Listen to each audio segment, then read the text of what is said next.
आप जान चुके, आगे बढ़े आपको बताएं कि इलेक्शन कमीशन को धमकाने का केस फवाद चौधरी के 8 रोजा जिस्मानी रिमांड की इस्तदा मुस्तरद। ड्यूटी जज नवीद खान की अदालत ने महफूज फैसला सुना दिया। इलेक्शन कमीशन को धमकाने का केस फवाद चौधरी के 8 रोजा जिस्मानी रिमांड की इस्तदा मुस्तरद। ड्यूटी जज नवीद खान की अदालत ने महफूज फैसला सुना दिया। इलेक्शन कमीशन को धमकाने का केस, फवाद चौधरी के 8 रोजा जिस्मानी रिमांड की इस्तदा मुस्तरद।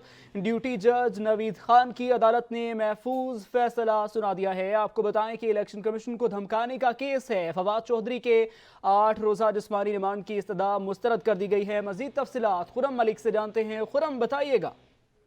जी बिल्कुल जी, फवाद चौधरी को जो फैसला महफूज किया गया था अदालत की जानिब से, उसकी सजा मुस्तरद कर दी गई और जिस्मानी रिमांड नहीं लिया गया पुलिस को।